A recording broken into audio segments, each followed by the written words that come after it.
कृष्ण हरे हरे हरे राम राम राम हरे हरे हरे कृष्ण कृष्ण कृष्ण हरे हरे हरे राम राम हरे हरे कृष्ण कृष्ण हरे हरे हरे राम राम हरे हरे कृष्ण कृष्ण हरे हरे हरे राम राम हरे हरे हरे कृष्ण अंडी अंदरिकी సో 18 రోజులలో భగవద్గీతను అవగాహనం చేసుకోవడము అనేటువంటి ఈ కార్యక్రమానికి మీ అందరికీ కూడా ఇస్కాన్ మంగళూరు వారి తరపున స్వాగతం తెలియజేస్తున్నాము. సో నిన్నటి రోజున మనము ఈ కార్యక్రమం గురించినటువంటి ఓరియంటేషన్ ప్రోగ్రాము ఈ రోజు 18 రోజులలో భగవద్గీత రోజుకొక అధ్యాయం చొప్పున చూసేటువంటి వాటిలో ఈ రోజు ఆ భగవద్గీత యథాతథంలోని మొదటి అధ్యాయాన్ని ఈరోజు మనము చూడబోతూ ఉన్నాము. హరే కృష్ణ ప్రభుజీ. మాతాజీ సంకల్పం చెప్పిస్తాను కదా ప్రభుజీ. లైవ్ స్టార్ట్ చేసాం కదా మాతాజీ, అదే లైవ్ అందుకే ఆగిపోయాను నాకు నుంచి చెప్పకుండా. సర్లేండి.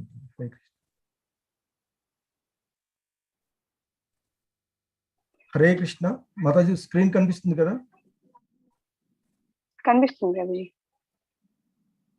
బిగ్ స్క్రీన్ రాలేదు.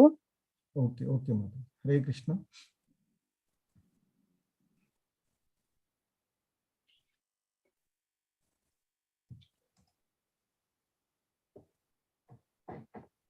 ఇప్పుడు ఓకే ప్రభుజీ. ఓకే హరే కృష్ణ.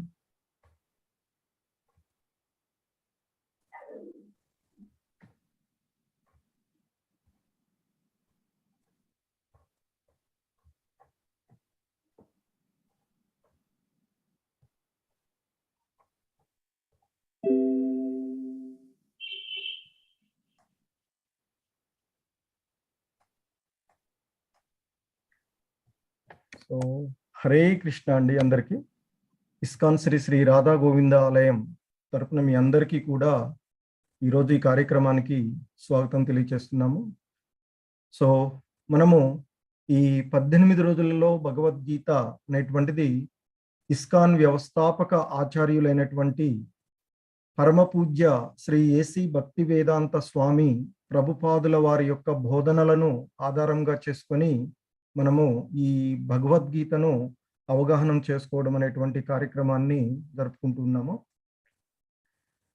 సో ఈ 18 రోజులలో భగవద్గీతను అవగాహన చేసుకోవడము ఇస్కాన్ మంగళూరు వారి తరపున అందించబడుతున్నటువంటి ఈ కార్యక్రమంలో ఈరోజు మనము ప్రథమ అధ్యాయము అయినటువంటి ఆ భగవద్గీత యథాతథంలోని ప్రథమ అధ్యాయమైనటువంటి కురుక్షేత్ర రణరంగంలో సైనిక పరిశీలనము, దానినే అర్జున విషాద యోగము అనేటువంటి పేరుతో కూడా ఈ అధ్యాయాన్ని పిలవడం జరుగుతుంది.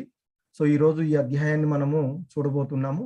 దానికి ముందుగా కొంచెము భగవద్గీత గురించినటువంటి పరిచయ కార్యక్రమాన్ని గురించి మనం చూసినట్లయితే, ఈ భగవద్గీత వ్యాసుడు రచించినటువంటి మహాభారత ఇతిహాసములోని 6వది అయినటువంటి భీష్మ పర్వంలో 25వ అధ్యాయం నుండి 42వ అధ్యాయం వరకు మొత్తము 18 అధ్యాయాలుగా భగవద్గీత ఆ మహాభారత ఇతిహాసంలో పొందుపరచబడి ఉన్నటువంటిది ఇది.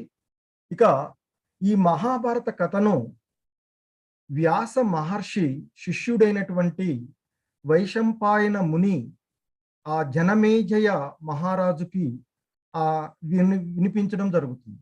ఇక్కడ జనమేజయ మహారాజు అనేటువంటి వాడు ఆ పరీక్షిత్ మహారాజు యొక్క కుమారుడు, అంటే అభిమన్యుడికి మనుమడు అవుతాడు. అంటే ఇక అర్జునుడికి చూసినట్లయితే అర్జునుడి యొక్క ముని మనవడు ఆ జనమేజయ మహారాజు. సో ఇక్కడ ఈ మహాభారత కథ వైశంపాయన మునికి మరియు జనమేజయ మహారాజుకు మధ్య జరిగేటువంటి సంభాషణ. మళ్ళీ ఆ సంభాషణలో మరొక సంభాషణగా ఈ భగవద్గీత భీష్మ పర్వంలో పొందపరచబడినటువంటిది. అలాగే ఈ భగవద్గీతను గీతోపనిషద్గా కూడా ఇది ప్రసిద్ధి చెందినటువంటిది భగవద్గీత. ఇక ఈ భగవద్గీత ఉపనిషత్తుల యొక్క సారము, మొత్తం యొక్క సారంగా ఉండేటువంటి ఆ భగవద్గీత కర్మయోగము, భక్తి యోగము, జ్ఞాన యోగము అనేటువంటి 3 యోగాలుగా, అంటే ఆ 3 యోగాలని భగవద్గీత బోధిస్తూ ఉంది. ఇక మరి ఈ భగవద్గీత యొక్క ఆవిర్భవ విషయాన్ని గురించి చూసుకున్నట్లయితే, ఇక్కడ మహాభారత యుద్ధము కౌరవులకు మరియు పాండవులకు మధ్య జరుగుతూ ఉన్నటువంటి ఆ కురుక్షేత్ర యుద్ధంలో, మహాభారత యుద్ధ ప్రారంభంలో అర్జునుడు, అంటే ఇక్కడ శ్రీకృష్ణ భగవానుల వారు అర్జునుడి యొక్క రథసారథిగా, అర్జునుడి యొక్క కోరిక పైన ఆయన రథసారథిగా ఉంటాడు. ఆ రథసారథిగా ఉన్నటువంటి అర్జునుడు, రథసారథిగా ఉన్నటువంటి శ్రీకృష్ణ భగవానుల వారిని అర్జునుడు అడుగుతాడు.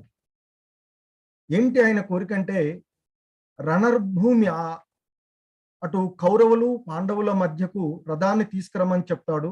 ఆ విధంగానే అర్జునుడు యొక్క కోరికపై మేరకు శ్రీకృష్ణ భగవానుల వారు ఆ రథాన్ని ఏదైతే ఉందో దాన్ని ఆ పాండవులు కౌరవులకు మధ్యకు రథాన్ని తీసుకొచ్చి, ముఖ్యంగా ఆ భీష్ముడు ద్రోణుడు ఉన్నటువంటి వారి దగ్గరికి తీసుకొచ్చి నిలుపుతాడు.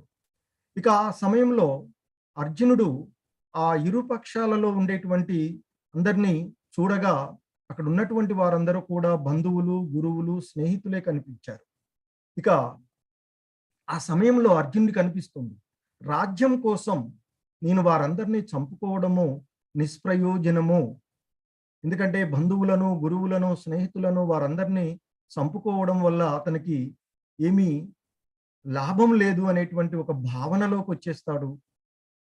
వచ్చి ఆ అర్జునుడు శ్రీకృష్ణ భగవానుల వారితో, నేను యుద్ధం చేయలేనయ్యా, నా కర్తవ్యం ఏమిటి అని ఆయన అడుగుతాడు. ఆ సమయంలో ఆ అర్జునుడికి శ్రీకృష్ణ భగవానుల వారికి మధ్య జరిగినటువంటి ఆ సంవాదమే భగవద్గీత. ఇక ఈ భగవద్గీతను ధృతరాష్ట్రుడు, అతని యొక్క కార్యదర్శి, వ్యక్తిగత కార్యదర్శి మరియు రథసారథి అయినటువంటి ఆ సంజయుడుకు మధ్య జరిగేటువంటి సంభాషణగా ఈ భగవద్గీత మొదలవుతుంది. అందుకనే సంభాషణలోని సంభాషణ. మహాభారతం కూడా ఒక సంభాషణగా ఉంటుంది. దానిలో మరొక సంభాషణ ధృతరాష్ట్రుడు, అతని యొక్క కార్యదర్శి మరియు రథసారథి అయినటువంటి ఆ సంజయుడు ఇద్దరికి మధ్య జరిగినటువంటి సంభాషణగా భగవద్గీత మొదలవుతూ ఉంది. ఇక ఈ భగవద్గీత గురించి చూసినట్లయితే, భగవద్గీతలో మొత్తము 18 అధ్యాయాలు ఉంటాయి. ఒక్కొక్క అధ్యాయాన్ని ఒక యోగము అని పిలువబడుతూ ఉంటుంది. ఇక ఈ భగవద్గీతను ఇంతకుముందు చెప్పినట్లుగా భగవద్గీత 3 విభాగాలుగా విభజించబడి ఉన్నది. మొదటి విభాగము కర్మయోగాలు అని చెప్తారు. 6 అధ్యాయాలు, మొదటి 6 అధ్యాయాలను కర్మయోగాలు అని చెప్తాము. సో అదే అర్జున విషాద యోగము, లేదా దాన్నే కురుక్షేత్ర యుద్ధ రంగంలో సైనిక పరిశీలనము, 2వ అధ్యాయమైనటువంటి సాంఖ్య యోగము, గీతాసారం దానికే కర్మయోగము, జ్ఞాన యోగము, కర్మ సన్యాస యోగము, ఆత్మ సంయమ యోగము లేదా ధ్యాన యోగము అని పిలుస్తాం. ఇక రెండవది భక్తి యోగాలుగా పిలువబడేటువంటివి భగవద్విజ్ఞానము, అక్షర బ్రహ్మ యోగము, రాజవిద్య రాజగుహ్య యోగము, విభూతి యోగము, విశ్వరూప సందర్శన యోగము, భక్తి యోగము అనేవి మధ్యలో ఉండేటువంటి 6 అధ్యాయాలు కూడా భక్తి యోగాలుగా చెప్పబడతాయి. ఇక చివరి 6 అధ్యాయాలు కూడా, అంటే 13 నుండి 18 వరకు ఉండేటువంటి క్షేత్రజ్ఞ విభాగ యోగము, గుణత్రయ విభాగ యోగము, పురుషోత్తమ ప్రాప్తి యోగము, దైవాసుర సంపద్ విభాగ యోగము, శ్రద్ధాత్రయ విభాగ యోగము, మోక్ష సన్యాస యోగము అనేటువంటి ఈ 6 అధ్యాయాలు కూడాను జ్ఞాన యోగాలుగా చెప్పబడతాయి. ఇది మొదటి భాగంగా చెప్పేటువంటి కర్మయోగాలు. ఇవి భక్తి యోగము, తర్వాత ఇది జ్ఞాన యోగాలుగా 3 విభాగాలుగా 6 అధ్యాయాల చొప్పున ఉండేటువంటి భగవద్గీత. ఇక కృష్ణ ద్వైపాయన వ్యాసులు వారు రచించినటువంటి ఆ మహాభారత గ్రంథంలో పొందుపరచబడినటువంటి ఆ శ్రీకృష్ణ అర్జునుల మధ్య సంవాదంగా 700 శ్లోకాల భగవద్గీత, 18 అధ్యాయాలు. ఈ 700 శ్లోకాలలోనూ ఒకే ఒక్క శ్లోకాన్ని ఆ ధృతరాష్ట్రుడు చెప్పడం జరుగుతూ ఉంటుంది. ఆ తర్వాత ఇక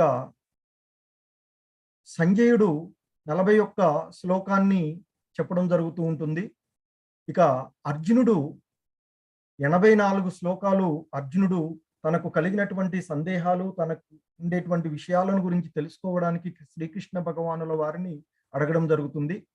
ఇక శ్రీకృష్ణ భగవానుల వారి ద్వారా చెప్పబడినటువంటి శ్లోకాలు 574 శ్లోకాలు సాక్షాత్తు ఆ దేవదేవుడైనటువంటి శ్రీకృష్ణ భగవానుల వారి యొక్క నోటి నుండి, అంటే వారి యొక్క ముఖ విరచితమైనటువంటి ఈ శ్లోకాలు. అందుకే భగవద్గీత భగవంతుని నుండి చెప్పబడినటువంటి పాటగా ఈ భగవద్గీత మనం.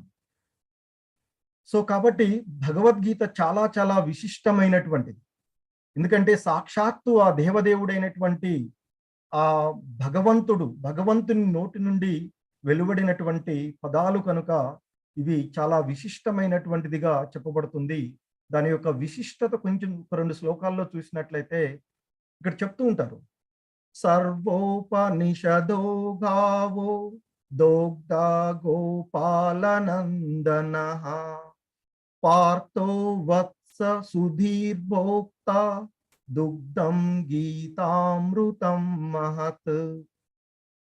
అంటే ఇక్కడ చెప్తున్నారు, సర్వ ఉపనిషత్తుల సారమైనటువంటి ఈ భగవద్గీత గోవు కాగా గోపాలునిగా ప్రసిద్ధి చెందిన శ్రీకృష్ణ భగవానుడే ఆ గోవు నుండి అమృతమను పాలు పితికేవాడు. అర్జునుడు దూడ కాగా పండితులు మరియు శుద్ధ భక్తులు అంతా ఈ గీతామృతమును పానము చేయువారు. సో ఇక్కడ ఈ భగవద్గీత సాక్షాత్తు ఆ దేవదేవుడైనటువంటి శ్రీకృష్ణ భగవానుల వారు, గోపాలునిగా ప్రసిద్ధి చెందినటువంటి ఆ శ్రీకృష్ణ భగవానులు ఒక గోవు నుండి మనకి అమృతము అనేటువంటి పాలును, అంటే సర్వ ఉపనిషత్తుల సారము మొత్తాన్ని కూడా కలిపి మనకి అందించినటువంటి ఆ అమృతము అనేటువంటిది ఈ భగవద్గీత. మరి ఒక గోవు నుండి మనము పాలు పితకాలి అంటే దూడ కారణంగా ఉండాలి దానికి.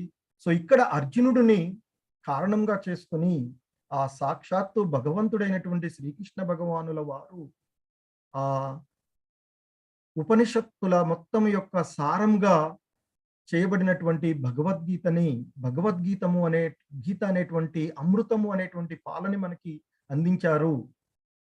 వాటిని ఆస్వాదించేటువంటి వారు పండితులు, శుద్ధ భక్తులు ఈ గీతామృతమును పానం చేయడానికి అర్హులుగా చెప్పబడినటువంటిది. అదేవిధంగా ఇంకా ఈ గీతా మహాత్మ్యం గురించి చెప్తూ ఉంటారు. ఏకం శాస్త్రం దేవకీ పుత్ర గీతం ఏకో దేవో దేవకీ పుత్ర ఏవ ఏకో మంత్రస్తస్య నామాని యాని కర్మాప్యేకం తస్య దేవస్య సేవ. ఇంకా చెప్తున్నారు, ఒకే ఒక్క పవిత్ర గ్రంథము అవసరము, అది శ్రీకృష్ణ భగవానునిచే స్వయంగా ఉపదేశితమైన భగవద్గీత. ఏకం శాస్త్రం దేవకీ పుత్ర గీతం. ఆ దేవకీ పుత్రుడైనటువంటి శ్రీకృష్ణ భగవానుల వారు చెప్పినటువంటి గీతం ఏంటంటే భగవద్గీత. సో కాబట్టి ఒకే ఒక్క పవిత్రమైనటువంటి గ్రంథము ఈ మానవులందరికీ అవసరము. అదే సాక్షాత్తు ఆ దేవదేవుడైనటువంటి శ్రీకృష్ణ భగవానుని చేత స్వయంగా ఉపదేశితమైనటువంటి భగవద్గీత అని చెప్తూ ఉన్నారు. అలాగే ఒకే ఒక్క ఆరాధించే ప్రభువు శ్రీకృష్ణ భగవానుడు. ఏకో దేవో దేవకీ పుత్ర ఏవ. దేవకీ పుత్రుడైనటువంటి ఆ శ్రీకృష్ణ భగవానుడే ఒకే ఒక ఆరాధించేటువంటి ప్రభువు అని చెప్తూ ఉన్నారు. అలాగే ఒకే ఒక మంత్రము, ఆయన యొక్క పవిత్ర నామాలు. సాధారణంగా ఈ కలియుగంలో మనము నామ సంకీర్తనము మనకి ఉపదేశించబడినటువంటిది. అదే ఆ భగవంతుని యొక్క నామాలు, ఆ హరినామ సంకీర్తనము. హరే కృష్ణ కృష్ణ కృష్ణ హరే హరే, హరే రామ రామ రామ హరే హరే అంటూ ఆ భగవంతుని యొక్క నామాలను కీర్తించడం. అలాగే ఒకే ఒక్క సేవ, ఆ భగవంతుని యొక్క భక్తియుతమైనటువంటి సేవ అని చెప్పబడుతుంది. సో ఈ విధంగా భగవంతుని యొక్క ఆ భగవద్గీత యొక్క విశిష్టతను కొనియాడడం జరిగింది. సో ఈ అధ్యాయాన్ని మనము ప్రారంభించే ముందుగా మొదటిగా గురు ప్రణామము.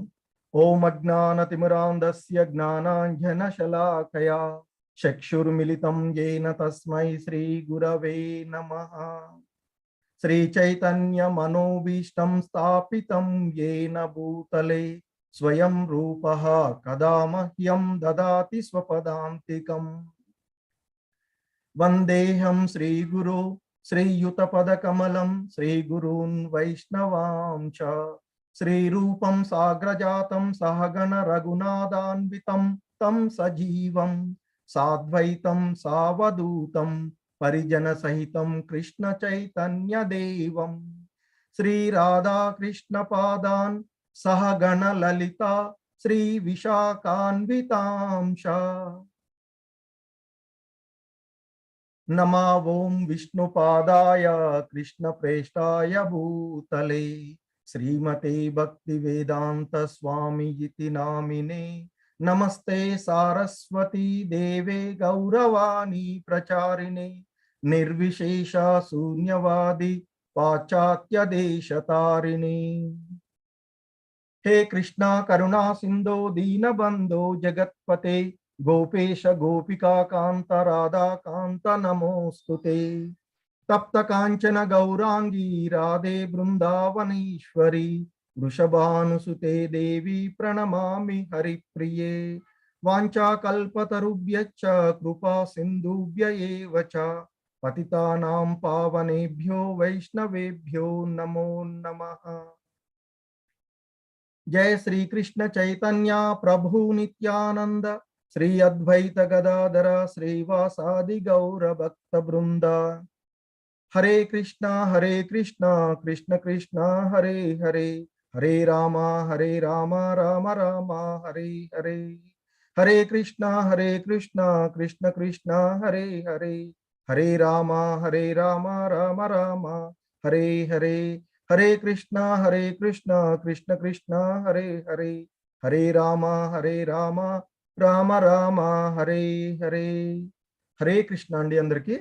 సో ఈ ప్రథమ అధ్యాయమైనటువంటి కురుక్షేత్ర రణరంగంలో సైనిక పరిశీలనము, దానినే అర్జున విషాద యోగము అని పిలువబడేటువంటి ఈ అధ్యాయంలోని మొదటి శ్లోకము ఆ కౌరవుల యొక్క, అంటే ఇక్కడ దుర్యోధనుడు వారి యొక్క పుత్రులు వారి యొక్క తండ్రి అయినటువంటి ఆ ధృతరాష్ట్రుడు విచారణ చేస్తూ ఉన్నాడు. ఆ కురుక్షేత్ర రణరంగంలో కౌరవులకు మరియు పాండవులకు మధ్య యుద్ధం సన్నద్ధమై ఆ యుద్ధానికి వచ్చినటువంటి వారి యొక్క అక్కడ ఏం జరుగుతుంది సంజయ అంటూ తన యొక్క వ్యక్తిగత కార్యదర్శి మరియు రథసారథి అయినటువంటి ఆ సంజయుడిని అతడు అడుగుతూ ఉంటాడు. ఎందుకంటే ఈ ధృతరాష్ట్రుడు పుట్టు గుడ్డివాడు, అతడు ఆ యుద్ధ రంగంలోనికి వెళ్ళడు, అంతఃపురంలోనే ఉంటాడు. ఇక్కడ అలాగే సంజయుడు వ్యాస మహర్షి యొక్క శిష్యుడు, అతడికి ఆ సుదూర ప్రదేశాలలో జరిగేటువంటి విషయాలను మనసు ద్వారా తెలుసుకొని చెప్పగలిగేటువంటి ఆ వరాన్ని వ్యాస మహర్షి ఇస్తాడు. కనుక అక్కడ అంతఃపురంలోనే ఉండి సంజయుడు ఆ కురుక్షేత్ర రణరంగంలో జరిగేటువంటి విషయాన్ని ఏ సమయంలోనైనా చూడగలిగేటువంటి అర్హత ఆయనకి ఇస్తాడు వ్యాసుడు. తద్వారా అక్కడ జరుగుతున్నటువంటి విషయాలని ఆ ధృతరాష్ట్రుడు అడుగుతూ ఉన్నప్పుడు చెప్తూ ఉంటుంటాడు. సో ఈ భగవద్గీతలో మొదట విచారణ ధృతరాష్ట్రుడి ద్వారా ప్రారంభమవుతుంది. ఈ ఒకే ఒక శ్లోకం ఆయన అడుగుతాడు, ఆ విధంగా భగవద్గీత ప్రారంభమవుతుంది. ధృతరాష్ట్రుడు అడుగుతున్నాడు ఇలా, ధృతరాష్ట్ర ఉవాచ ధర్మక్షేత్రే కురుక్షేత్రే సమవేతాయుత్సవః మామకా పాండవాచైవ కిమకుర్వత సంజయ. ధృతరాష్ట్రుడు ఈ విధంగా అడుగుతూ ఉన్నాడు, పలుకుతున్నాడు, ఓ సంజయ, ధర్మక్షేత్రమైన కురుక్షేత్రంలో నా పుత్రులు మరియు పాండుపుత్రులు యుద్ధానికి సన్నద్ధమై సమావేశం అయిన తర్వాత ఏమి చేస్తూ ఉన్నారు? ఎందుకంటే యుద్ధానికి వచ్చిన తర్వాత అక్కడ ఏం జరుగుతుంది అని తెలుసుకోవాలనేటువంటి ఒక కుతూహలంతో ధృతరాష్ట్రుడు తన కార్యదర్శిని అడుగుతూ ఉన్నాడు. ఏమనంటే, ధర్మక్షేత్రమైనటువంటి కురుక్షేత్రంలో నా పుత్రులు అంటే కౌరవులుగా చెప్పబడే దుర్యోధనుడు, దుశ్శాసనుడు మొదలైనటువంటి వారు వారి తరపున యుద్ధం చేయడానికి వచ్చినటువంటి వారందరి గురించి అక్కడ. అలాగే పాండవులు, ఇక్కడ ధృతరాష్ట్రుడు పాండు ఇద్దరు అన్నదమ్ములు. ఆ పాండు యొక్క పుత్రులైనటువంటి ధర్మరాజు, భీముడు, అర్జునుడు, నకుల, సహదేవులు వీరిని పాండు పుత్రులు అని పిలుస్తాం.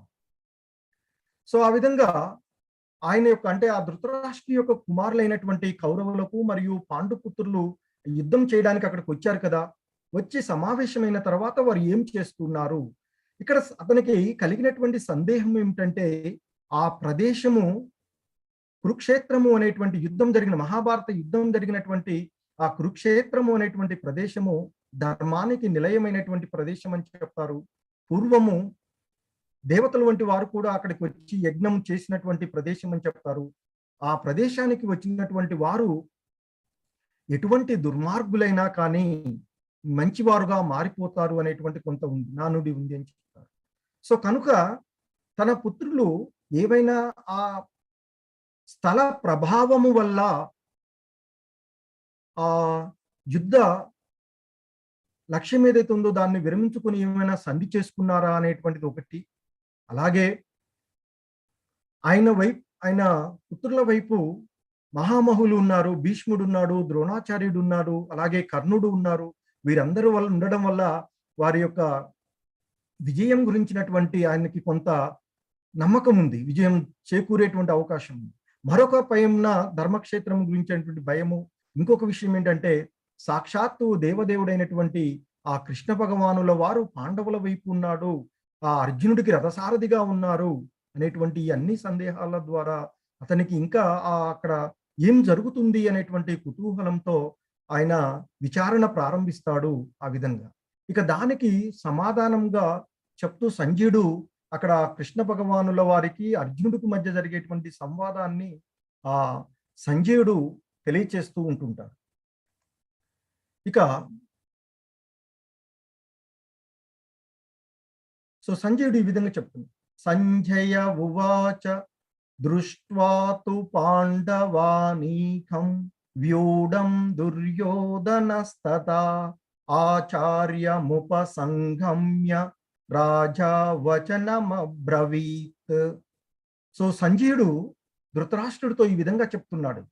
ఓ రాజా, పాండు తనయులచే వ్యూహంగా ఏర్పాటు చేయబడిన సైన్యమును గాంచిన పిమ్మట దుర్యోధనుడు తన గురువు ద్రోణాచార్యుడు చెంతకు చేరి ఈ విధంగా పలుకుతున్నాడు. సో మొదటి శ్లోకంలో ధృతరాష్ట్రుడు విచారణ చేసినట్టు సంజయుడిని అడుగుతున్నాడు విచారణ ద్వారా. సో దానికి సమాధానంగా సంజయుడు చెప్తున్నాడు, ఓ ధృతరాష్ట్ర రాజా, పాండు కుమారుల చేత వ్యూహంగా ఏర్పాటు చేయబడినటువంటి ఆ సైన్యాన్ని అంటే ఎదుటిపక్షం వారి సైన్యాన్ని చూసినటువంటి దుర్యోధనుడు, యువరాజు అయినటువంటి దుర్యోధనుడు తన గురువు గారైనటువంటి ద్రోణాచార్యుడి దగ్గరికి వెళ్ళాడట. వెళ్ళి ఈ విధంగా మాట్లాడుతున్నాడు మహారాజా అని చెప్పి ఆ ధృతరాష్ట్రుడితో సంజయుడు చెప్తూ ఉన్నాడు. పశ్యైతాం పాండుపుత్రానాం ఆచార్య మహతీం చమూం వ్యూఢాం ద్రుపద పుత్రేణ తవ శిష్యేణ ధీమతా. సో ఇక ఆ దుర్యోధనుడు తన గురువు గారైనటువంటి ఆ ద్రోణాచార్యుడి దగ్గరికి వెళ్ళి ఇలా అంటున్నాడట, ఓ గురువర్య, మీ ప్రియ శిష్యుడు అయిన ద్రుపద పుత్రుడిచే అత్యంత వ్యూహాత్మకంగా నిలుపబడిన ఈ పాండవుల మహాసైన్యాన్ని చూడుము. సో ఇక్కడ ఆ ద్రోణాచార్యుడు ఈ అందరికీ పాండవులకు మరియు కౌరవులకు అందరికీ గురువు. కానీ యుద్ధ సమయంలో ఆ కౌరవుల వైపున అతను ఉండడం జరిగింది. సో అందువలన ఆ దుర్యోధనుడు తన వైపు ఉన్నటువంటి గురువు గారు అయినటువంటి ఆయన దగ్గరికి వెళ్ళి ఆ గురువు గారితో ఇలా అంటున్నాడు, మీ ప్రియ శిష్యుడు అయిన ద్రుపద పుత్రుడిచే అత్యంత వ్యూహాత్మకంగా నిలుపబడిన పాండవుల మహాసైన్యాన్ని చూడుము. సో ఆ పాండవుల యొక్క సైన్యాన్ని చూడు.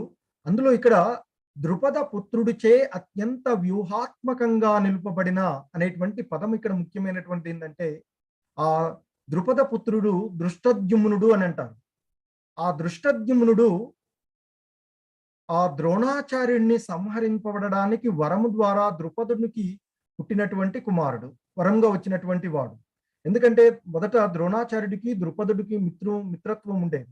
కానీ ఎక్కడో ఒక దగ్గర వాళ్ళిద్దరి మధ్య మిత్రత్వం చెడి వైరం వస్తుంది. ఆ సమయంలో ఆ ఇక్కడ ఆ ద్రోణాచార్యుడు ని చంపడానికి ద్రుపదుడు ఒక యజ్ఞం చేసి తద్వారా ఒక పుత్రుడిని పొందుతాడు. ఆయనే దృష్టద్యుమ్నుడు. ఆ దృష్టద్యుమ్నుడే పాండవుల యొక్క సైన్యాన్ని ఒక వ్యూహాత్మకంగా నిలిపినటువంటి వాడు. సో ఇక్కడ ఏంటంటే ఆ దుర్యోధనుడి యొక్క భావం, నిన్ను చంపడానికి వచ్చినటువంటి వానికి మరలా ఆ ద్రోణాచార్యుడి దగ్గరికి వస్తే దృష్టద్యుమ్నుడికి అన్ని విద్యలు కూడా నేర్పుతాడు. తనకు తెలుసు తనని చంపడానికి తయారైనటువంటి వాడే దృష్టద్యుమ్నుడు. అయినా ఒక ఉత్తమమైనటువంటి బ్రాహ్మణుడు, గురువుగా ఉన్నటువంటి వాడు తన వద్ద విద్యలు నేర్చుకోవడానికి వచ్చినటువంటి వారందరికీ కూడా విద్యలు నేర్పుతాడు. తన దగ్గర ఉన్నటువంటి విద్యలన్నీ కూడా నేర్పాడు ఆ ద్రోణాచార్యుడు. సో అందుకే ఇక్కడ ఆ విధంగా చెప్తున్నాడు, మీ ప్రియ శిష్యుడైన ద్రుపద పుత్రుడు అంటే దృష్టద్యుమ్నుడి చేత అత్యంత వ్యూహాత్మకంగా నిలపబడినటువంటి ఆ పాండవుల యొక్క సైన్యాన్ని చూడు గురువర్య అంటూ చెప్తున్నాడు. ఇంక చెప్తూ ఆయన ఈ విధంగా అంటున్నాడట, అత్ర శూర మహేశ్వాస భీమార్జున సమాయుధి యుయుధానో విరాటచ్చ ద్రుపదచ్చ మహారథ. సో ఇంకా చెప్తున్నాడు ఆయన, ఈ సైన్యమునందు భీమార్జునులతో సమానంగా యుద్ధము చేయగల చూరులైన ధనుర్ధరులు, పెక్కురుగలరు, ధనుర్బాణాలతో ధరించినటువంటి శూరులు అనేక మంది ఉన్నారయ్యా. అటువంటి వారిలో యుయుధానుడు, విరాటుడు, ద్రుపదుడు మొదలగు వారు అటువంటి మహాయోధులే ఆ పాండవుల సైన్యంలో ఉన్నారు అంటూ ఎదుటివారి యొక్క సైన్యాన్ని గురించి తెలియచేస్తున్నాడు ఆయన. ఇంకా చెప్తున్నాడు ఆయన, దృష్టకేతుచ్చేకితానః కాశీరాజచ్చ వీర్యవాన్ పురజిత్ కుంతిభోజచ్చ శైభ్యచ్చ నరపుంగవః. ఇంకా వాళ్ళు పాండవుల వైపు ఉన్నటువంటి సైన్యాన్ని గురించి ఆయన చెప్తున్నాడు. దృష్టకేతువు, చేకితాను, కాశీరాజు, పురజిత్తుడు, కుంతిభోజుడు, శైభ్యుడు వంటి శూరులైన మహాయోధులు ఆ పాండవుల వైపు ఉన్నారు అని చెప్తున్నారు. ఇక్కడ ఏంటంటే ఆ మహాభారత యుద్ధ సమయంలో ప్రపంచవ్యాప్తంగా ఉండేటువంటి రాజులందరూ కూడా రెండు భాగాలుగా విభజించబడ్డారు అని చెప్తారు. కొందరేమో పాండవుల వైపు యుద్ధం చేయడానికి వస్తే, మరికొంతమంది కౌరవుల వైపు యుద్ధం చేయడానికి ఉన్నారు. దాదాపుగా భూమండలంపై ఉన్నటువంటి అందరూ రాజ్యాల్లో ఉండేటువంటి రాజులందరూ కూడా ఆ యుద్ధం చేయడానికి వచ్చారు అని చెప్తూ ఉంటుంటారు. సో అందులో పాండవుల వైపు ఉన్న వారి గురించి చెప్తున్నాడు ఇక్కడ. ఇంకా చెప్తున్నాడు ఆయన, యుధామన్యుచ్చ విక్రాంత ఉత్తమౌజాచ్చ వీర్యవాన్ సౌభద్రో ద్రౌపదేయాచ్చ సర్వ ఏవ మహారథాః.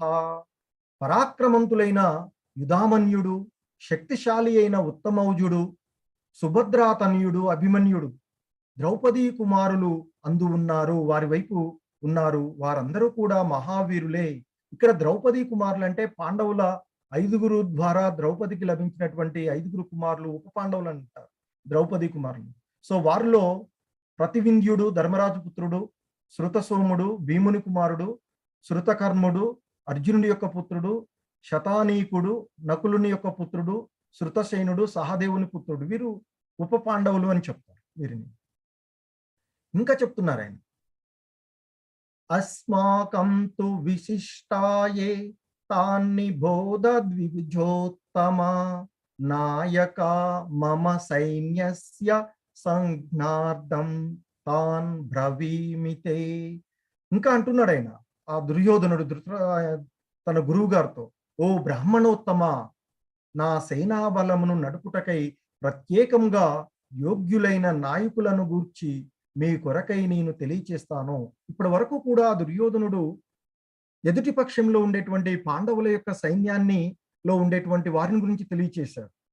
అలాగే ఇప్పుడు తన గురువు గారు అయినటువంటి ఆయనతో అంటున్నాడు, ఓ బ్రాహ్మణోత్తమ, ఇప్పుడు నా వైపు ఉండేటువంటి అంటే మన వైపు ఉన్నటువంటి నా సైన్యంలో ఉండేటువంటి యోగ్యులైనటువంటి నాయకులను గురించి మీకు ఒక్కసారి తెలియచేస్తాను నేను అంటూ ఆ దుర్యోధనుడు తన గురువు గారైనటువంటి ఆయనతో చెప్తూ ఉన్నారు. భవాన్ భీష్మచ్చ కర్ణచ్చ సమితింజయః అశ్వత్థామ వికర్ణచ్చ సౌమదత్తిస్తతైవ చ. యుద్ధమునందు ఎల్లప్పుడూ విజయమును సాధించు మీరు భవాన్ భీష్మచ్చ, భీష్ముడు ఉన్నారు, కర్ణుడు ఉన్నాడు, కృపుడు, అశ్వత్థామ, వికర్ణుడు మరియు సోమదత్తుని తనయుడైనటువంటి భూరిశ్రవుడు వంటి వారు మన సైన్యమందు ఉన్నారు. సో అంటూ ఆ తన యొక్క సైన్యాన్ని గురించి కూడా తెలియచేస్తున్నాడు. ఎల్లప్పుడూ విజయం సాధించేటువంటి మీరు ద్రోణాచార్యుడు గురువు, అందరికీ కూడా అటు పాండవులకు కౌరవులకు గురువైనటువంటి వాడు, యుద్ధంలో ఎన్నడూ కూడా అపజయం ఎరగినటువంటి వాడు, ఎల్లప్పుడూ ఏ యుద్ధం చేసినా విజయాన్ని సాధించేటువంటి వాడు ఆ ద్రోణాచార్యుడు. అలాగే భీష్మ పితామహుడు కూడా ఉన్నాడు, యుద్ధంలో విజయం సాధించేటువంటి వాడు. అలాగే కర్ణుడు ఉన్నాడు, కృపుడు, అశ్వత్థామ, వికర్ణుడు వంటి సోమదత్తుని యొక్క కుమారుడైనటువంటి భూరిశ్రవుడు వంటి అనేక మంది మన వైపు ఎప్పుడు కూడా విజయాన్నే సాధించేవారు ఉన్నారయ్యా అంటూ తన సైన్యాన్ని గురించినటువంటి గొప్పగా తను చెప్పుకుంటూ ఉన్నాడు. ఇంకా చెప్తా ఆయన అంటున్నాడు,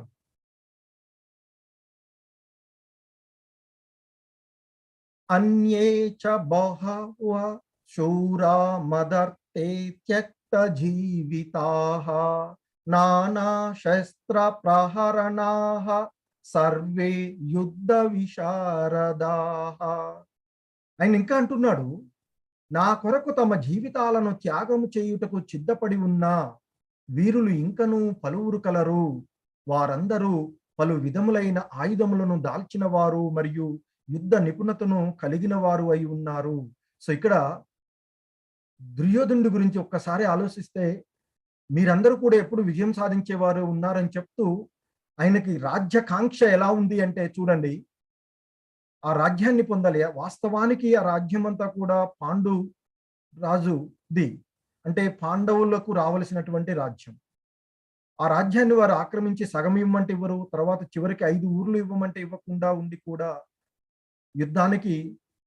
చివరికి యుద్ధమే శరణ్యమై వచ్చినటువంటి సమయంలో ఆయన ఇంకా చూడండి ఆయన యొక్క భావం, నా కొరకు తమ జీవితాలను త్యాగం చేయడానికి అనేక మంది వీరులు సిద్ధపడి ఉన్నారయ్యా. అంటే వారందరూ తన జీవితాలను ప్రణంగా పెట్టి నాకు రాజ్యాన్ని అందించాలి అనేటువంటి ఒక భావనతో ఉండేటువంటి దుర్యోధనుడు కనిపిస్తున్నాడు ఇక్కడ మనకి.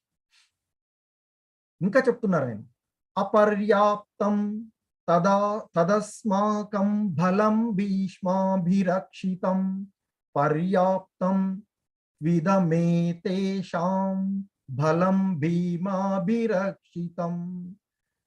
ఇంకా ఆయన అంటున్నాడు, మన సైన్య బలము లెక్కింపలేనిదిగా ఉన్నది మరియు మనము పితామహుడైనటువంటి భీష్మునిచే సంపూర్ణంగా రక్షింపబడుతూ ఉన్నాము. కానీ భీమునిచే జాగ్రత్తతో రక్షింపబడుతూ ఉన్న పాండవ సైన్యము పరిమితంగా ఉన్నది. సో మొత్తం ఈ కురుక్షేత్ర రణరంగంలో 18 అక్షౌహిణుల సైన్యము యుద్ధంలో పాల్గొన్నది అని చెప్తారు. అందులో 11 అక్షౌహిణుల సైన్యమేమో కౌరవుల వైపు ఉండగా 7 అక్షౌహిణుల సైన్యమేమో పాండవుల వైపు ఉంది అని చెప్తారు. అంటే పాండవుల సైన్యము 4 అక్షౌహిణులు తక్కువగా ఉన్నది. అందుకే అంటున్నాడు ఇక్కడ, మన సైన్య బలము లెక్కింపలేనంత ఎక్కువగా ఉన్నది. అయినా మనం అందరం కూడా మహా పితామహుడైనటువంటి ఆ భీష్ముడి చేత సంపూర్ణంగా రక్షింపబడుతూ ఉన్నాము. అటువైపేమో భీముని చేత ఆ సైన్యం రక్షింపబడుతూ ఉండయ్యా అంటూ, అయినా అది పరిమితంగా ఉన్నది, అంటే మనకంటే తక్కువగా సైన్యం ఉన్నది అంటూ ధైర్యం నూరుపుచ్చుకుని చెప్తూ ఉన్నాడు. ఇంకా చెప్తున్నాడు ఆయన, అయనేషు చ సర్వేషు యథా భాగమవస్థితాః భీష్మమేవాభిరక్షन्तు భవంత సర్వ ఏవ హి.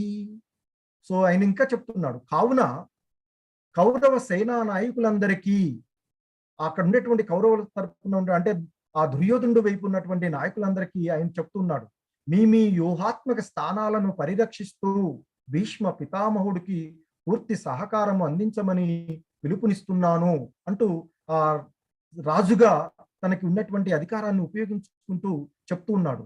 నా వైపు ఉన్నటువంటి నాయకులందరికీ నేను చెప్తున్నాను, మీరందరూ కూడా మీ మీ యొక్క వ్యూహాత్మక స్థానాల యందు నిలబడి ఆ భీష్మ పితామహుడికి పూర్తిగా సహకారం అందించండి. ఎందుకంటే విజయాన్ని సాధించపెట్టగలిగేటువంటి వారు భీష్మ పితామహుడు మరియు ద్రోణాచార్యులు వంటి వారు ఉన్నారు కనుక వారు ఉన్నంత వరకు ఆ యుద్ధంలో అపజయం అనేటువంటిది ఉండదు కనుక ఆయనకి సహకారం అందించమని అడుగుతూ ఉన్నాడు అందరినీ. ఇక ఎప్పుడైతే ఆ విధంగా ఆ దుర్యోధనుడు తన సైన్యాన్ని గురించి అంటే పాండవుల వైపు ఉన్నటువంటి సైన్యాన్ని గురించి తన సైన్యాన్ని గురించి చెప్పి ఆ భీష్మ పితామహుడికి అందరూ కూడా సహకారం అందించండి అని అనగానే అక్కడే ఉన్నటువంటి ఆ కురు వృద్ధుడైనటువంటి ఆ భీష్మ పితామహుడు సంతోషంగా ఈ విధంగా చేశాడు. తస్య సంజనయన్ హర్షం కురు వృద్ధ పితామహః సింహనాదం వినద్యోచ్చైత్ శంఖం దగ్మౌ ప్రతాపవాన్. అప్పుడు కురు వంశ మహాపరాక్రవంతుడు వృద్ధ పితామహుడు అయిన భీష్ముడు దుర్యోధనుడికి సంతోషం కలిగేలా సింహ గర్జన వంటి ధ్వని కలుగునట్లుగా తన శంఖాన్ని పెద్ద శబ్దంతో పూరించాడట. ఆ భీష్మ పితామహుడు ఆ కురు వంశంలోనే ఒక పెద్ద వృద్ధ పితామహుడుగా ఉన్నటువంటి ఆయన మహాపరాక్రవంతుడు, ఆ కురువంశంలో మహాపరాక్రవంతుడైనటువంటి ఆ భీష్ముడు ఎలాగైతే ఆ దుర్యోధనుడు ఆ విధంగా చెప్పుకుంటున్నాడు కదా, సో ఇక అప్పుడు దుర్యోధనుడికి సంతోషం కలిగించేలాగా తన యొక్క శంఖాన్ని సింహ గర్జన వచ్చేలాగా ఒక పెద్ద శబ్దంతో మేమంతా యుద్ధానికి సన్నద్ధంగా ఉన్నాము అంటూ ఆ భీష్మ పితామహుడు శంఖనాదాన్ని పూరించడం జరిగింది అని చెప్తున్నారు. అది ఒక సింహ గర్జన వంటి శబ్దాన్ని ఇచ్చింది అని చెప్తూ ఉన్నారు. ఇంకా చెప్తున్నారు ఆయన, తత శంకాచ్చ బేర్యచ్చ పనవానక కోముకాః సహ సైవాభ్యహన్యంత స శబ్దస్తుములో భవత్. సో ఆయన చెప్తున్నాడు ఇంకా సంజయుడు, ఆ తర్వాత పిమ్మట శంఖములు వివిధములైన వాద్యములు బేరులు శృంగములు అన్నియు ఒక్కసారిగా మ్రోగించబడెను. ఆ సంఘటిత ధ్వని మిక్కిలి భీకరంగా ఉంది అట. ఎప్పుడైతే ఆ భీష్మ పితామహుడు శంఖాన్ని యుద్ధ సన్నద్ధమైనట్లుగా శంఖాన్ని పూరించాడో ఆ కౌరవుల వైపు ఉన్నటువంటి అందరూ కూడా వారి వారి యొక్క శంఖాలని వివిధ రకాలైనటువంటి వాద్యాలని భేరులను శృంగాలు అన్నీ కూడా ఒక్కసారిగా మ్రోగించబడ్డాయి. అలా అవన్నీ మ్రోగించబడ్డం వల్ల వచ్చినటువంటి ఆ శబ్దం ఏదైతే ఉందో ఆ సంఘటితమైనటువంటి ధ్వని చాలా మిక్కిలి భీకరంగా ఆకాశం దద్దరిల్లేలాగా ఉంది అని చెప్తున్నాడు సంజయుడు. ధృతరాష్ట్రుడితో చెప్తున్నాడు ఇవన్నీ కూడా. ఇంకా చెప్తున్నాడు, తాత శ్వేతైరహైయుక్తే మహతి స్యాందనే స్థితౌ మాధవ పాండవ చైవ దివ్యౌ శంకౌ ప్రదద్మతుః.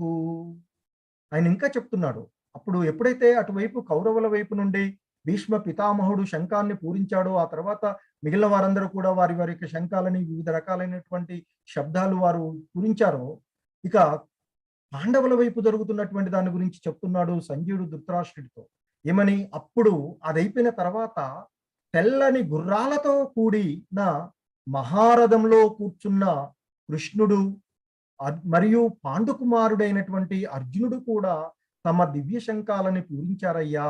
ఎప్పుడైతే నీ పుత్రుల వైపు నుండి ఆ భీష్మ పితామహుడు శంఖాన్ని పూరించి మేము యుద్ధ సన్నద్ధులమై ఉన్నాము, యుద్ధానికి మేము రెడీ అని వారు అనగానే ఎదుటి పక్షంలో ఉండేటువంటి ఒక తెల్లని గుర్రాలతో కూడి ఉన్నటువంటి మహారథంలో ఉన్నటువంటి ఆ శ్రీకృష్ణ భగవానుల వారు అలాగే ఆ పాండుకుమారుడైనటువంటి అర్జునుడు ఇద్దరు కూడా వారి వారి యొక్క దివ్యమైనటువంటి శంఖాలని పూరించారయ్యా అని చెప్పి తెలియచేస్తున్నారు. ఇంకా చెప్తున్నాడు ఆయన, పాంచజన్యం ఋషికేశో దేవదత్తం ధనంజయః పౌండ్రం దద్మౌ మహాశంకం భీమ కర్మ హృకోదర. సో ఇంకా చెప్తున్నాడు ఆయన, ఋషికేశుడు అంటే శ్రీకృష్ణ భగవానుల వారు, అంటే ఇక్కడ ఇంద్రియాలన్నింటినీ కూడా తన ఆధీనంలో ఉంచుకోగలిగినటువంటి వాడు ఆ భగవంతుడు. సో అటువంటి ఆ భగవంతుని గురించి చెప్తున్నాడు. ఆయన పాంచజన్యము అనేటువంటి శంఖాన్ని పూరించాడట. అర్జునుడేమో దేవదత్తము అనేటువంటి శంఖాన్ని పూరించాడట. ఇక భీముడు గురించి చెప్తున్నాడు, గొప్పగా భుజించేవాడు, అత్యంత కష్టమైనటువంటి పనులు చేయునట్టి భీముడు పౌండ్రము అనబడే బ్రహ్మాండమైనటువంటి శంఖాన్ని పూరించాడయ్యా. పాండవుల వైపు జరుగుతున్నటువంటి శంఖనాదాల గురించి తెలియచేస్తున్నాడు సంజయుడు ధృతరాష్ట్రుడితో చెప్తున్నాడు, జరిగినటువంటి అక్కడ జరుగుతున్నటువంటి. ఇంకా చెప్తున్నాడు, అనంత విజయం రాజా కుంతి పుత్రో యుధిష్ఠరః నకుల సహదేవచ్చ సుఘోషమణి పుష్పకౌ కాస్యచ్చ పరమేశ్వాసః శిఖండి చ మహారథః దృష్టద్యుమ్నో విరాటచ్చ సాత్యకీచ్చ పరాజితః ద్రుపదో ద్రౌపదేయాచ్చ సర్వశ పృథివీపతే సౌభద్రచ్చ మహాబాహుః శంఖాన్ దద్ము పృథక్ పృథక్. సో ఇక చెప్తున్నాడు ఇంకా పాండవుల వైపు జరిగినటువంటి. యుధిష్ఠర మహారాజు అంటే ధర్మరాజు అనంత విజయాన్ని పూరించాడు. అనంత విజయము అనేటువంటి శంఖాన్నేమో ధర్మరాజు పూరించాడట. ఇక నకుల సహదేవులేమో సుఘోష మణిపుష్పకము అనేటువంటి శంఖాలను పూరించారట. ఇంకా అంటున్నాడు, ఓ రాజా, గొప్ప విలుకాడైనటువంటి కాశీరాజు యోధుడైన శిఖండి, దృష్టద్యుమ్నుడు, విరాటుడు, సాత్యకి, ద్రుపదుడు, ఉప పాండవులు, అభిమన్యుడు వారు కూడా తమ తమ శంఖాలను అన్ని వైపుల నుండి క్రమంగా ఊదారయ్యా, శంఖాలని వారు కూడా పూరించారయ్యా అని చెప్తున్నాడు. చెప్పి అంటున్నాడు ఇంకా, సఘోషోదార్త రాష్ట్రానాం హృదయాని వెదారయత్ నభచ్చ పృథివీం చైవ తుమలోభ్యనునాదయన్. ఇక ఆ విధంగా ఆ ఋషికేశుడు, అర్జునుడు, భీముడు, ధర్మరాజు వారందరూ అక్కడ వారి వైపు ఉన్నటువంటి ప్రముఖులు ఆ శంఖాలను వారు పూరించిన తర్వాత ఆ శంఖ ధ్వనులు ఎలా ఉన్నాయో చెప్తున్నాడు సంజయుడు ఆ ధృతరాష్ట్రునితో.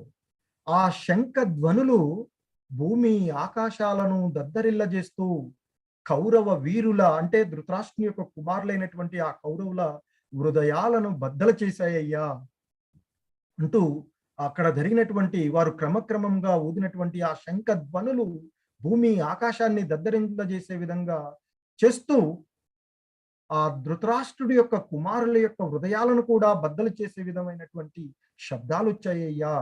మీ కుమారుల యొక్క హృదయాలు కూడా బద్దలయ్యాయ్యా శంఖ నాదాల యొక్క ధ్వనులతో అంటూ చెప్తున్నారు.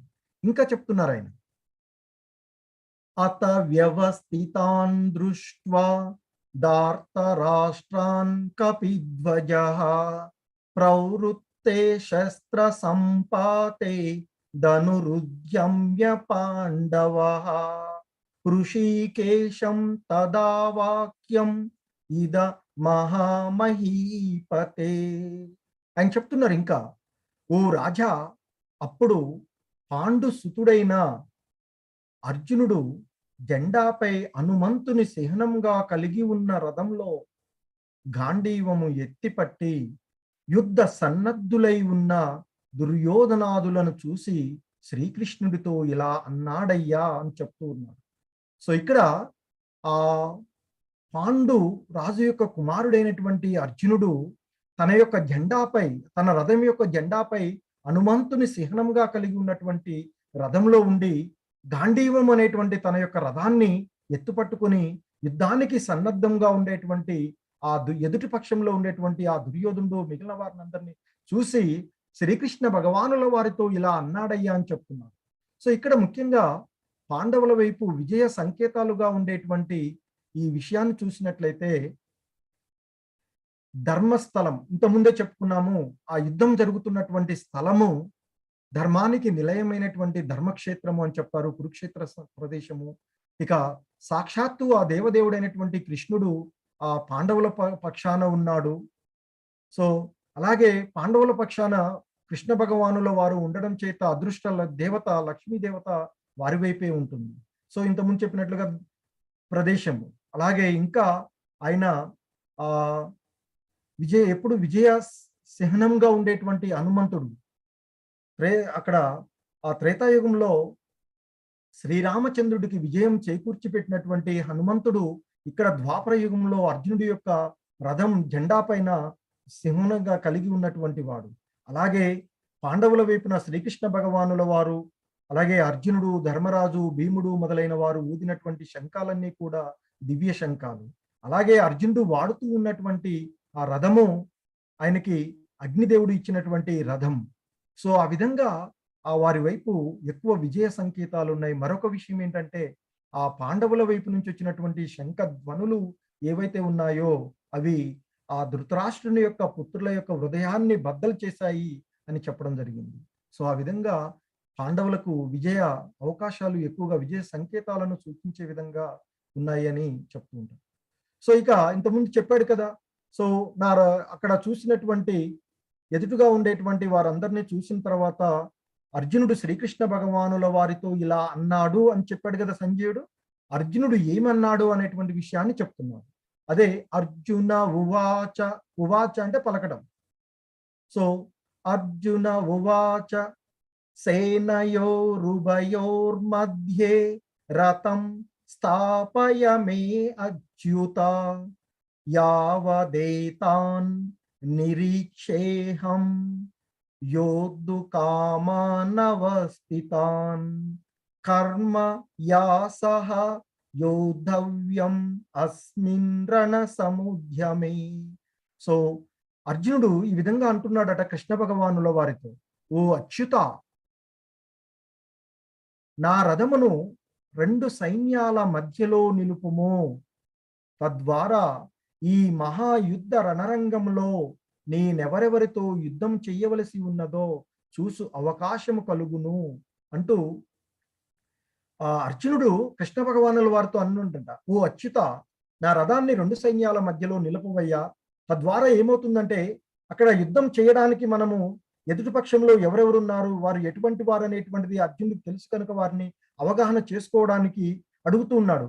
సో నువ్వు నా రథాన్ని 2 సైన్యాల మధ్యలో ఉంచినట్లయితే ఆ మహాయుద్ధ రణరంగంలో ఎవరెవరు యుద్ధం చేయడానికి వచ్చారో వారందరినీ నేను ఒకసారి చూస్తాను, తద్వారా నా యుద్ధ విషయాలను నేను అంచనా వేసుకుంటాను అనేటువంటి ఒక భావనతో అడిగాను అని చెప్తుంటాను. యుద్ధం ఎవరెవరితో యుద్ధం చేయవలసి ఉందో అలా చూడడానికి నాకు అవకాశం కలుగుతుంది కనుక నా రథాన్ని ఆ 2 సైన్యాల మధ్య, ఇరు సైన్యాలు కౌరవుల పాండవుల సైన్యాల మధ్యలో నిలుపమని ఆ రథసారథిగా ఉన్నటువంటి భగవంతుడిని అడుగుతూ ఉన్నాడు అర్జునుడు.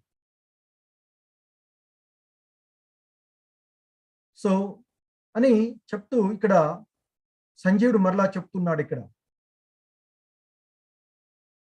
ఏవ ముక్తో హృషీకేశో గుడాకేశేన భారత సేనయోరుభయోర్మధ్యే స్థాపయిత్వా రథోత్తమం భీష్మద్రోణ ప్రముఖతః సర్వేషాం చ మహీక్షితాం ఉవాచ పార్థ పశ్యైతాన్ సమవేతాన్ కురునితి. సో ఆయన సంజయుడు చెప్తున్నాడు, ఓ ధృతరాష్ట్ర మహారాజా, అర్జునుడు మాటలు ఆలకించిన శ్రీకృష్ణుడు, అర్జునుడు అడిగాడు కదా, ఓ అచ్యుత, నా రథాన్ని 2 సైన్యాల మధ్య నిలుపు అని అడిగాడు కదా. సో ఆ విధంగా అడిగినటువంటి అర్జునుడి యొక్క మాటలను ఆలకించినటువంటి ఆ శ్రీకృష్ణుడు 2 సేనల మధ్య, ముఖ్యంగా భీష్మ ద్రోణాదులకు ఎదురుగా రథాన్ని ఆపి, ఓ పార్థ, ఇక్కడ చేరిన కౌరవ వంశీయులందరినీ చూడు అని అన్నాడు.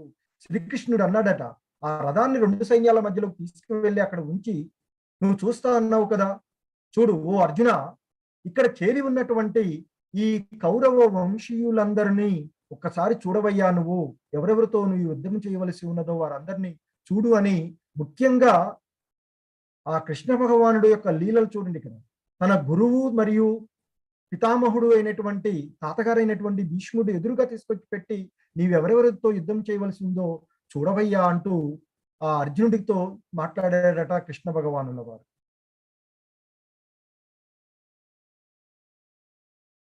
ఇంకా ఇక అప్పుడు చెప్తున్నాడండి, తత్ర పశ్యత్ స్థితాన్ పార్థః పితృనత పితామహాన్ ఆచార్యన్ మతులాన్ భ్రాతూన్ పుత్రాన్ పౌత్రాన్ సఖీంస్తతా స్వసురాన్ హృదచ్చైవ సేనయోరుభయోరపి. అక్కడ అర్జునుడు ఆ రెండు సైన్యములలో కూడా ఉన్న తన తండ్రులను, పితామహాన్ తాతలను, గురువులను, మేనమామలను, సోదరులను, దాయాదులను, పుత్రులను, మనుమలను, మిత్రులను, మామలను, ఇంకా శ్రేయోభిలాషులందరినీ చూశాడట. అక్కడ చూసి ఇక అంటున్నాడు, తాన్ సమీక్ష్య స కౌంతేయః సర్వాన్ బంధూనవస్థితాన్ కృపయా పరయావిష్టో విషీదన్న దన్నిదమబ్రవీత్. సో ఇంకా అంటున్నాడు, కుంతీపుత్రుడైనటువంటి అర్జునుడు అక్కడ ఉన్నటువంటి తన స్నేహితులను మరియు బంధువులను చూచినప్పుడు కరుణతో మునిగిపోయి ఇలా మాట్లాడాడు అన్నట్టు. అక్కడ యుద్ధం చేయడానికి వచ్చినటువంటి వారందరూ కూడా తన యొక్క గురువులు, తర్వాత తన స్నేహితులు, తన యొక్క బంధువులు వారందరినీ చూసిన తర్వాత ఆ అర్జునుడిలో జాలి ఏర్పడింది, మోహం కలిగింది.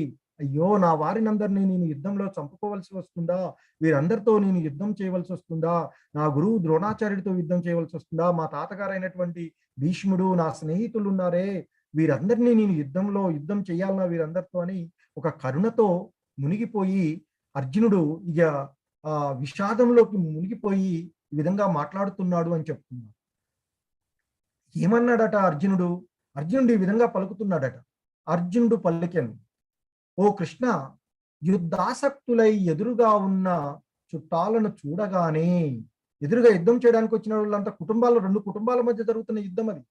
కాబట్టి ఆయన అంటున్నాడు, అర్జునుడు కృష్ణ భగవానుల వారితో అంటున్నాడు, ఓ కృష్ణ, యుద్ధాసక్తులై ఎదురుగా ఉన్న చుట్టాలను చూడగానే నా అవయవాలన్నీ తడబడుతూ ఉన్నాయ్యా, నా నోరు ఎండిపోతూ ఉన్నది, శరీరము గగుర్పాటుతో కంపిస్తూ ఉన్నది, నా గాంధీవము చేతిలో నుండి జారిపోతూ ఉంది, నా చేతిలో ఉండేటువంటి బాణం చేతిలో నుంచి జారిపోతూ ఉందయ్యా, దేహమంతా మండుతూ ఉన్నది, నిలబడడానికి కూడా నాకు శక్తి లేకుండా పోతుంది, నా మనసంతా తల్లడిల్లుతూ ఉంది అంటూ అర్జునుడిలో కలిగినటువంటి ఆ భావాలన్నీ కూడా, స్ట్రెస్ కు గురైనటువంటి అర్జునుడు తనలో కలిగినటువంటి భావాలన్నిటినీ కూడా కృష్ణ భగవానుల వారితో చెప్తున్నాడు. ఎందుకంటే ఎదురుగా యుద్ధం చేయడానికి వచ్చినటువంటి వారందరూ కూడా బంధువులు, మిత్రులు, గురువులు. సో వాళ్ళందరినీ చూసిన తర్వాత ఆయనకి ఇక ఆ అవయవాలన్నీ కూడా తడబడిపోతూ ఉన్నాయని చెప్తున్నాడు. బాగా స్ట్రెస్ గురయ్యాడు అతను.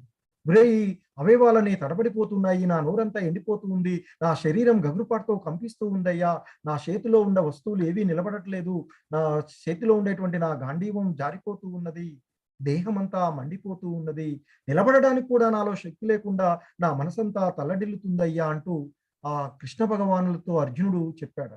సో సాధారణంగా మనకి ఆ స్ట్రెస్ బాగా ఫీల్ అయినప్పుడు మన అవయవాలన్నీ కూడా తడబడిపోతూ ఉంటాయి, నోరు ఎండిపోతూ ఉంటుంది, దేహమంతా కంపిస్తూ ఉంటుంది, ఎంట్రుకలు ఇదవుతూ ఉంటుంటాయని చెప్తారు, చేతుల్లో ఉండే వస్తువులన్నీ దాటిపోతూ ఉంటాయి, చర్మం వేడెక్కుతూ ఉంటుంది, మనం నిలబడ్డ చోట్లో నిలబడలేకుండా పోతామని చెప్తారు, మనస్సంతా కూడా ఎటెటో పోతూ ఉంటుంది, స్థిరంగా నిలకడలేకుండా ఉంటుంది అని చెప్తారు. ఆ విధంగా ఆ భావాలన్నీ కూడా అర్జునుల్లో కలిగి తను ఒక స్ట్రెస్ గురయ్యి, ఆయన యొక్క మోహానికి గురయ్యి, కరుణతో ఆయనలో కలిగినటువంటి దాంతో ఆ విధంగా అర్జునుడు శ్రీకృష్ణ భగవానులతో ఇక ఈ విధంగా అంటున్నాడు, నచ శ్రేయో నుపశ్యామి హత్వా స్వజనమాహవే నకాంక్షే విజయం కృష్ణ నచ రాజ్యం సుఖాని చ.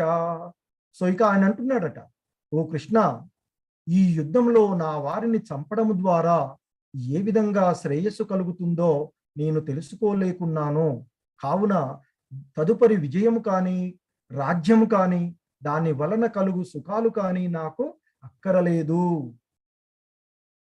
సో ఎందుకంటే సాధారణంగా మనము ఏదైనా గొప్పగా సాధిస్తే అదంతా కూడా మన స్నేహితులతోనూ, బంధువులతోనూ మనం పంచుకుంటూ ఉంటాం విజయాలు, మన సంతోషాన్ని.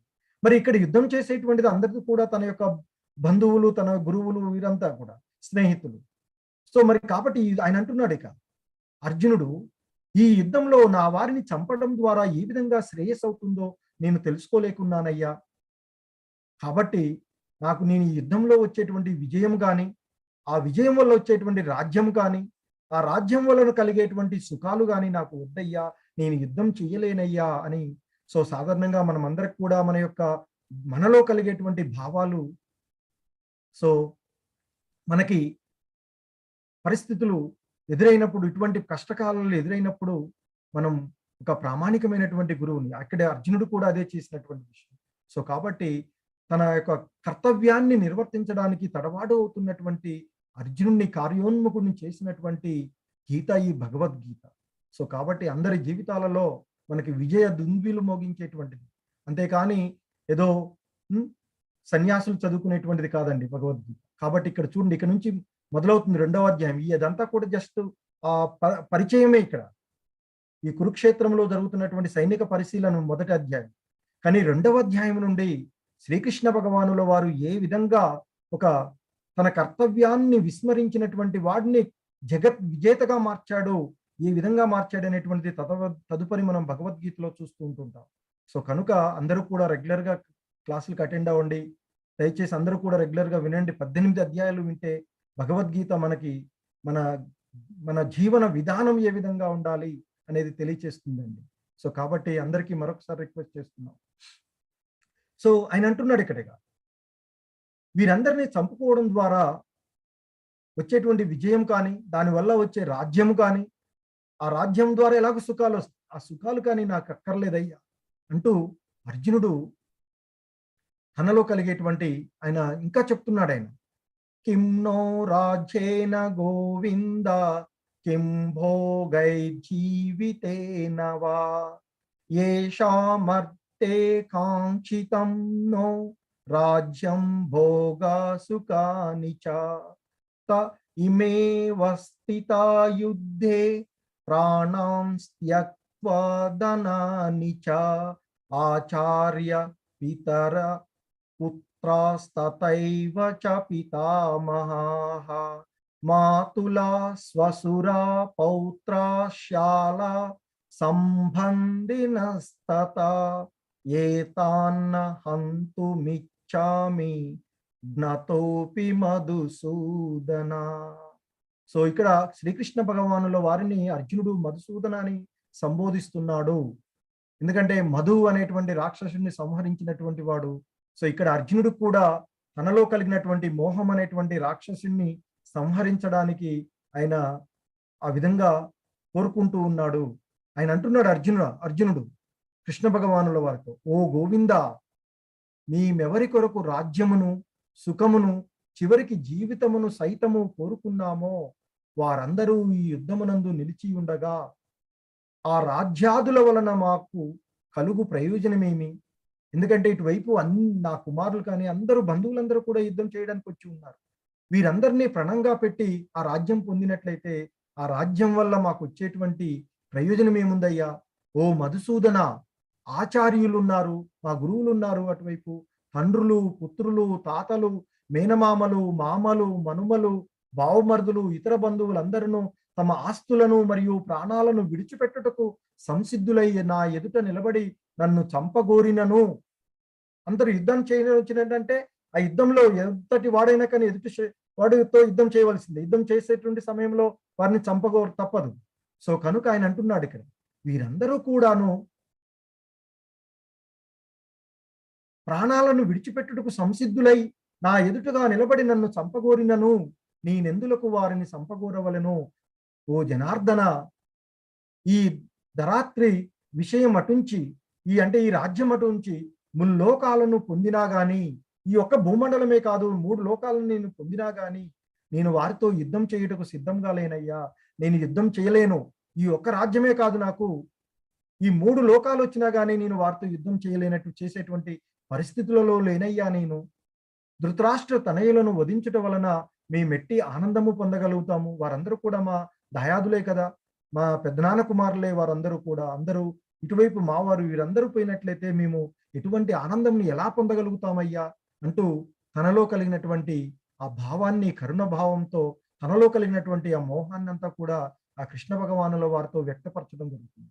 ఇంకా అంటున్నాడు ఆయన, పాపమేవాశ్రయేదస్మాన్ హత్వైతాన్ ఆతతాయినః తస్మాన్నారాః వయం హంతుం దార్తారాష్ట్రాన్ స్వబంధవాన్ స్వజనం హి కథం హత్వా సుఖిన శ్యామ మాధవ.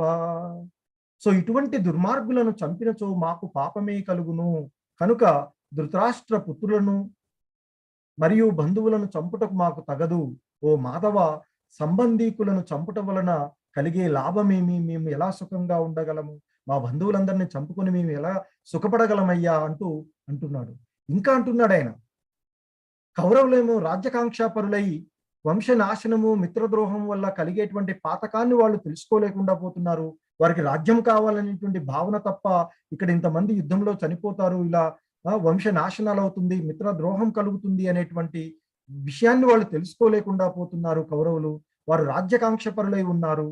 కానీ ఓ జనార్దన, వంశ క్షయం వల్ల వచ్చే దోషాన్ని బాగా తెలిసిన మనమైన ఆ పాపము నుంచి ఎందుకు తప్పుకోకూడదయ్యా?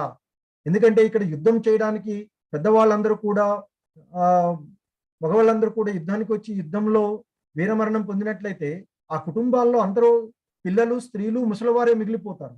సరైనటువంటి సక్రమమైనటువంటి మార్గంలో ప్రయాణించడానికి ఎవరు ఉండరు. తద్వారా వంశ క్షయం కలుగుతుంది అనేటువంటి భావనతో అర్జునుడు అడుగుతున్నాడు కృష్ణ భగవానుల వారిని. మనమైన వాళ్ళకంటేనేమో రాజ్యకాంక్షపరులై ఉన్నారు, యుద్ధం చేయడానికి వచ్చారు.